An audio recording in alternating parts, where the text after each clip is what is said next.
चार नाम, चार कहानियां, चार इंस्पिरेशन। राष्ट्रपति द्रौपदी मुर्मू ने राज्यसभा के लिए जिन चार लोगों को नामित किया वो सिर्फ नाम नहीं, एक मिसाल है। किसी ने आतंक के खिलाफ लड़ाई लड़ी, किसी ने विदेश नीति में भारत का नाम रोशन किया। तो चलिए जानते हैं राज्यसभा जाने वाले इन नए चेहरों के बारे में। उज्ज्वल निकम।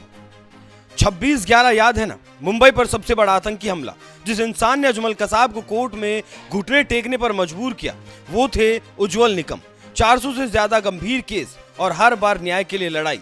2024 में बीजेपी ने उन्हें मुंबई नॉर्थ सेंट्रल से लोकसभा उम्मीदवार बनाया था, लेकिन वो चुनाव हार गए।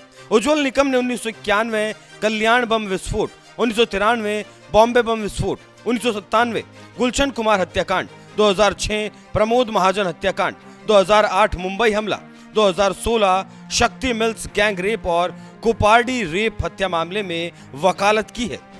हर्षवर्धन श्रृंगला। हर्षवर्धन भारतीय कूटनीति का एक ऐसा चेहरा है जिन्होंने लगभग 4 दशकों तक देश के विदेश नीति को नई दिशा दी। उनका जन्म मुंबई में हुआ।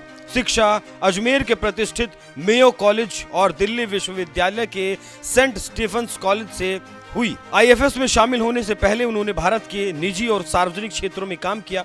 वो सिर्फ एक डिप्लोमेट नहीं बल्कि लेखक, विचारक और नीति निर्माता भी हैं। उन्होंने इकोनॉमिक डिप्लोमेसी, कॉन्फ्लिक्ट प्रिवेंशन, भारतीय डायस्पोरा और भारत बांग्लादेश संबंधों पर कई किताबें और आर्टिकल लिखे। उनका ओपिनियन न्यूयॉर्क टाइम्स जैसे ग्लोबल मीडिया में भी छपता रहा है। जब भारत G20 का नेतृत्व कर रहा था, एक आदमी था जो पर्दे के पीछे सब कुछ संभाल रहा था। वो कोई और नहीं बल्कि हर्षवर्धन श्रृंगला ही थे। विदेश सचिव, अमेरिका में राजदूत और अब राज्यसभा सदस्य।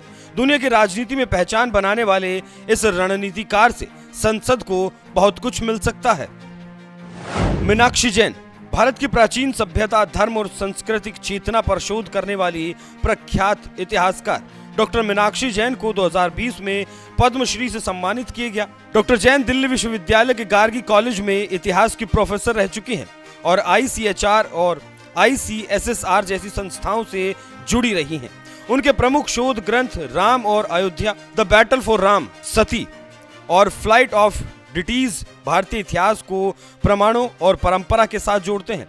मंदिर परंपरा, मूर्ति पूजा और सांस्कृतिक पुनर्निर्माण पर उनके व्याख्यान भारत के विरासत को समझने की नई दृष्टि देते हैं। उनकी किताबें इतिहास को देखने की मेन स्ट्रीम नैरेटिव को चुनौती देती हैं। अब वो राज्यसभा में इतिहास, संस्कृति और विरासत की बात करेंगी। सी सदानंद मास्टर। सी सदानंद मास्टर, जिन्हें हाल ही में राष्ट्रपति ने राज्यसभा के लिए मनोनीत किया, केरल की राजनीति में एक साहसी प्रतीक है। कन्नूर के रहने वाले सदानंद मास्टर पर 1994 में CPM कार्यकर्ताओं ने जानलेवा हमला किया था, जिसमें उन्होंने अपने दोनों पैर गंवा दिए। बावजूद इसके उन्होंने कृत्रिम पैरों के सहारे हिंदुत्व की विचारधारा का प्रचार जारी रखा। पहले वामपंथी रहे सदानंद मास्टर कवि अकिथम से प्रभावित होकर RSS से जुड़े। उन्होंने 2016 और 2021 में बीजेपी के टिकट पर विधानसभा चुनाव लड़ा, लेकिन हार गए। फिलहाल वो बीजेपी के केरल उपाध्यक्ष हैं। आज वो न सिर्फ सामाजिक कार्यकर्ता हैं बल्कि बीजेपी के लिए केरल में एक शक्तिशाली चेहरा भी बन चुके हैं।